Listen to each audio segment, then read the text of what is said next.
ओम शांति। आज बाबा की 12 दिसंबर 2024 के साकार मुरली के महावाक्य हैं। बाबा ने बताया, मीठे बच्चे, यह पढ़ाई जो बाप पढ़ाते हैं इसमें अथाह कमाई है, इसलिए पढ़ाई अच्छी रीति पढ़ते रहो, लिंक कभी ना टूटे। प्रश्न है, जो विनाश काले विपरीत बुद्धि हैं उन्हें तुम्हारी किस बात पर हंसी आती है? उत्तर है, तुम जब कहते हो अभी विनाश काल नज़दीक है तो उन्हें हंसी आती है। तुम जानते हो बाप यहाँ बैठे तो नहीं रहेंगे, बाप की ड्यूटी है पावन बनाना। जब पावन बन जाएंगे तो यह पुरानी दुनिया विनाश होगी, नई आएगी। यह लड़ाई ही है विनाश के लिए।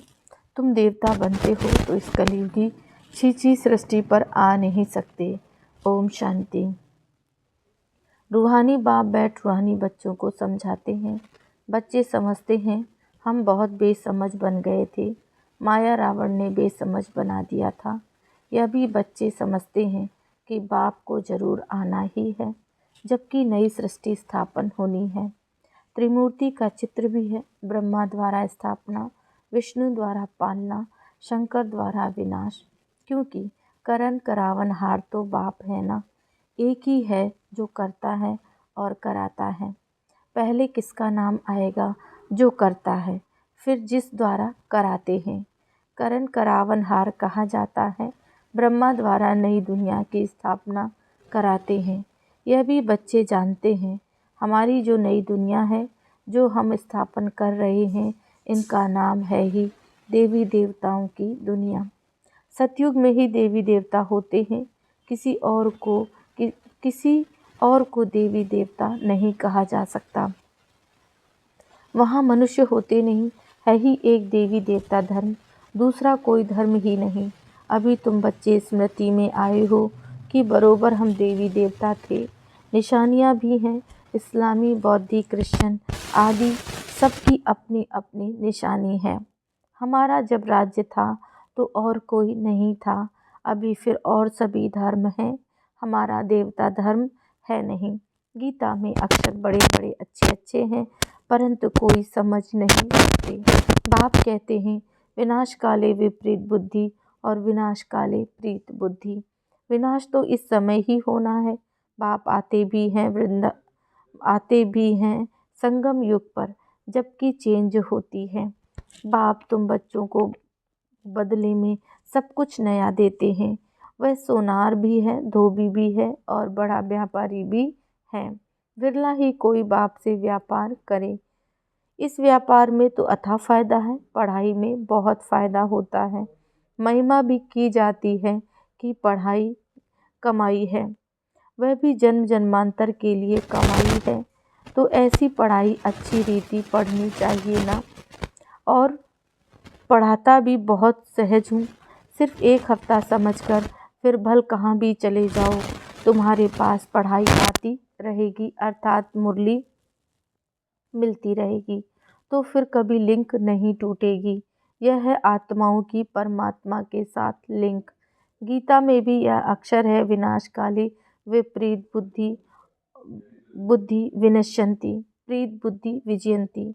तुम जानते हो इस समय मनुष्य एक दो को काटते मारते रहते हैं।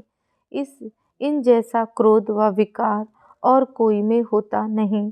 यह भी गायन है कि द्रौपदी ने पुकारा, बाप ने समझाया है, तुम सब द्रौपदियाँ हो। भगवानुवाच, बाप कहते हैं, बच्चे अब विकार में नहीं जाओ, मैं तुमको स्वर्ग में ले चलता हूँ। तुम सिर्फ मुझ बाप को याद करो। अब विनाश काल है ना, किसकी भी सुनते नहीं, लड़ते ही रहते हैं। कितना उनको कहते हैं शांत रहो, परंतु शांत रहते नहीं। अपने बच्चों आदि से बिछुड़कर लड़ाई के मैदान में जाते हैं। कितने मनुष्य मरते ही रहते हैं, मनुष्य की कोई वैल्यू ही नहीं रही। अगर वैल्यू है, महिमा है, तो इन देवी देवताओं की है। अभी तुम यह बनने का पुरुषार्थ कर रहे हो, तुम्हारी महिमा वास्तव में इन देवताओं से भी जाती है। तुमको अभी बाप पढ़ा रहे हैं, कितनी ऊंच पढ़ाई है। पढ़ने वाले बहुत जन्मों के अंत में बिल्कुल ही तमो प्रधान हैं। मैं तो सदैव सतो प्रधान ही हूँ। बाप कहते हैं मैं तुम बच्चों का ओबीडिएंट सर्वेंट बनकर आया हूँ। विचार करो हम कितने छीछी बन गए हैं। बाप ही हमको वाह वाह बनाते हैं। भगवान बैठ मनुष्यों को पढ़ाकर कितना ऊंच बनाते हैं। बाप खुद कहते हैं मैं बहुत जन्मों के अंत में तुम सबको तमो प्रधान से सतो प्रधान बनाने आया हूँ। अभी तुमको पढ़ा रहा हूँ। बाप कहते हैं मैंने तुमको स्वर्गवासी बनाया, फिर तुम नरकवासी कैसे बने, किसने बनाया। गायन भी है विनाश काले विपरीत बुद्धि विनश्यन्ति प्रीत बुद्धि विजयन्ति। फिर जितना जितना प्रीत बुद्धि रहेंगे अर्थात बहुत याद करेंगे उतना तुम्हारा ही फायदा है। लड़ाई का मैदान है ना। कोई भी ये नहीं जानते कि गीता में कौन सी युद्ध बताई है। उन्होंने तो फिर कौरवों और पांडवों की युद्ध दिखाई है। कौरव संप्रदाय पांडव संप्रदाय भी है, परंतु युद्ध तो कोई है नहीं। पांडव उनको कहा जाता है जो बाप को जानते हैं, बाप से प्रीत बुद्धि है। कौरव उनको बाप से प्रीत बुद्धि है, कौरव उनको कहा जाता है जो बाप से विपरीत बुद्धि है। अक्षर तो बहुत अच्छे अच्छे समझने के लायक हैं। अभी है संगम युग, तुम बच्चे जानते हो नई दुनिया की स्थापना हो रही है। बुद्धि से काम लेना है। अभी दुनिया कितनी बड़ी है। सतयुग में कितने थोड़े मनुष्य होंगे। छोटा झाड़ होगा, वह झाड़ फिर बड़ा होता है। मनुष्य सृष्टि रूपी यह उल्टा झाड़ कैसे है, यह भी कोई समझते नहीं है। इनको कल्प वृक्ष कहा जाता है। वृक्ष का नॉलेज भी चाहिए ना, और वृक्षों का नॉलेज तो बहुत बहुत इजी है, झट बता देंगे। इस वृक्ष का नॉलेज भी ऐसा इजी है, परंतु यह है ह्यूमन वृक्ष। मनुष्यों को अपने अपने वृक्ष का ही पता नहीं, कहते भी हैं गॉड इज क्रिएटर, तो चैतन्य है ना। बाप सत्य चैतन्य है, ज्ञान का सागर है। उनमें कौन सा ज्ञान है यह भी कोई नहीं समझते।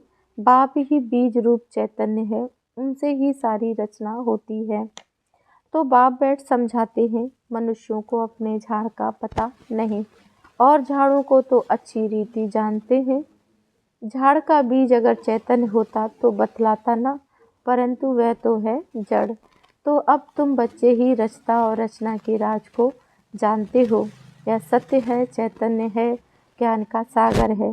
चैतन्य में तो बातचीत कर सकते हैं। मनुष्य का तन सबसे ऊंच अमूल्य गाया गया है, इनका मूल्य कथन नहीं कर सकते। बाप आकर आत्माओं को समझाते हैं तुम रूप भी हो बसंत भी हो। बाप है ज्ञान का सागर, तुमको रत्न मिलते हैं, यह ज्ञान रत्न है। जिन रत्नों से वह रत्न भी तुमको ढेर मिल जाते हैं। लक्ष्मी नारायण के पास देखो कितने रत्न हैं, हीरे जवाहरों के महलों में रहते हैं। नाम ही है स्वर्ग, जिसके तुम मालिक बनने वाले हो। कोई गरीब को अचानक बड़ी लॉटरी मिलती है तो पागल ही हो जाते हैं। बाप भी कहते हैं तुमको विश्व की बादशाही मिलती है तो माया कितना अपोजिशन करती है। तुमको आगे चल पता पड़ेगा कि माया कितने अच्छे अच्छे बच्चों को भी हप कर लेती है, एकदम खा लेती है।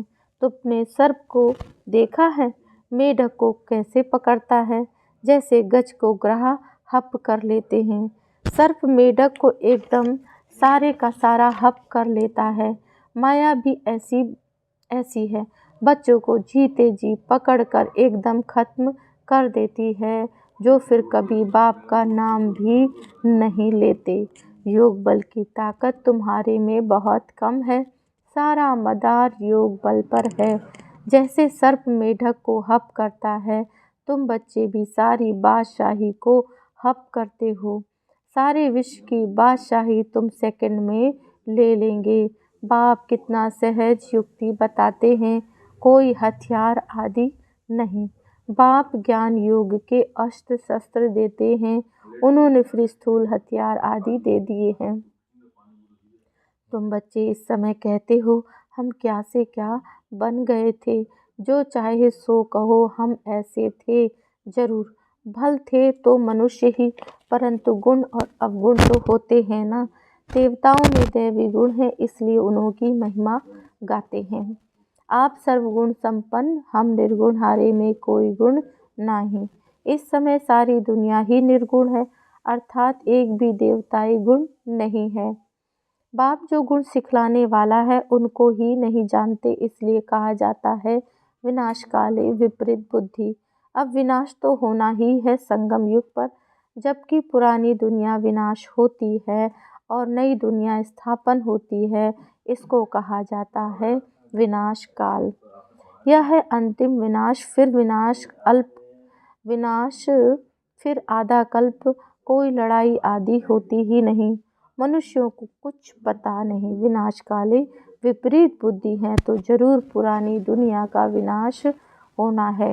इस पुरानी दुनिया में कितनी आपदाएं हैं, मरते ही रहते हैं।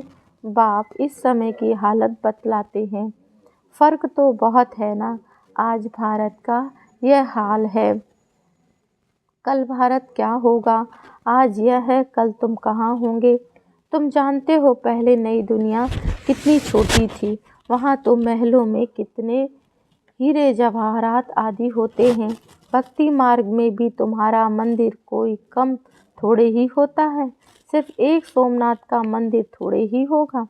कोई बनाएगा तो उनको देख और भी बनाएंगे। एक सोमनाथ मंदिर से ही कितना लूटा है। फिर बैठ यादगार बनाया है तो दीवारों में पत्थर आदि लगाते हैं। इन पत्थरों की क्या वैल्यू होगी। इतने छोटे से हीरे का भी कितना दाम है। बाबा जौहरी था, एक रत्ती का हीरा होता था 90 रुपया रत्ती। अभी तो उसकी कीमत हजारों रुपया है, मिलते भी नहीं। वैल्यू बहुत बढ़ गई है। इस समय विलायत आदि तरफ बहुत धन है, परंतु सतयुग के आगे यह कुछ भी नहीं। अब बाप कहते हैं विनाश काले विपरीत बुद्धि। तुम कहते हो विनाश समीप है तो मनुष्य हंसते हैं। बाप कहते हैं मैं कितना समय बैठा रहूँगा, मुझे कोई यहाँ मज़ा आता है क्या। मैं तो ना सुखी ना दुखी होता हूँ। मेरे ऊपर ड्यूटी है पावन बनाने की। तुम या थे, अब या बन गए हो, फिर तुमको ऐसा ऊंचा बनाता हूँ। तुम जानते हो हम फिर यह बनने वाले हैं। अब तुमको यह समझ आई है। हम इस दैवी घराने के भांति थे, राजाई भी थी, फिर ऐसे अपनी राजाई गंवाई और आने लगे। अब यह चक्र पूरा होता है। अभी तुम समझाते हो, लाखों वर्ष की बात ही नहीं। यह लड़ाई है ही विनाश की। उस तरफ तो बहुत आराम से मरेंगे, कोई तकलीफ नहीं होगी। हॉस्पिटल्स आदि ही नहीं होंगे, कौन बेड सेवा करेंगे और रोएंगे। वहाँ तो यह रस्म ही नहीं। उन्होंकी मौत सहज होती है। यहाँ तो दुखी होकर मरते हैं, क्योंकि तुमने बहुत सुख उठाया है तो दुख भी तुमको ही देखना है। खून की नदियाँ यहाँ ही बहेंगी।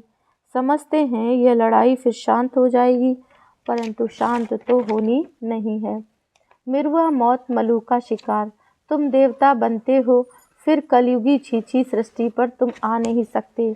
गीता में है भगवानुवाच, विनाश भी देखो स्थापना देखो। साक्षात्कार हुआ ना, यह साक्षात्कार सब अंत में होंगे। फलाने फलाने यह बनते हैं, फिर उस समय रोएंगे, बहुत पछताएंगे, सजा खाएंगे, नसीब कूटेंगे, लेकिन क्या कर सकेंगे। यह तो 21 जन्मों की लॉटरी है। स्मृति तो आती है ना। साक्षात्कार बिगर किसको सजा नहीं मिल सकती। ट्रिब्यूनल बैठती है ना। अच्छा, मीठे मीठे सिकिल दे बच्चों प्रति माता पिता बाप दादा का याद प्यार और गुड मॉर्निंग। रूहानी बाप की रूहानी बच्चों को नमस्ते। हम रूहानी बच्चों की रूहानी बाप को याद प्यार नमस्ते। ओम शांति। धारणा के लिए मुख्य सार है। पहला पॉइंट, स्वयं में ज्ञान रत्न धारण कर रूप वसंत बनना है। ज्ञान रत्नों से विश्व की बादशाही की लॉटरी लेनी है। दूसरा है, इस विनाश काल में बाप से प्रीत रख एक की ही याद में रहना है। ऐसा कोई कर्म नहीं करना जो अंत समय में पछताना पड़े या नसीब कूटना पड़े। वरदान है, सदा स्नेही बन उड़ती कला का वरदान प्राप्त करने वाले निश्चिंत विजयी निश्चित विजयी निश्चिंत भव। स्नेही बच्चों को बाप दादा द्वारा उड़ती कला का वरदान मिल जाता है। उड़ती कला द्वारा सेकंड में बाप दादा के पास पहुंच जाओ तो कैसी भी स्वरूप में आई हुई माया आपको छू नहीं सकेगी। परमात्म छत्र छाया के अंदर माया की भी छाया आ नहीं सकती। इसने मेहनत को मनोरंजन में परिवर्तन कर देता है। इसने हर कर्म में निश्चित विजयी स्थिति का अनुभव कराता है। इसने ही बच्चे हर समय निश्चिंत रहते हैं। स्लोगन है नथिंग न्यू की स्मृति से सदा अचल रहो तो खुशी में नाचते रहेंगे। ओम शांति।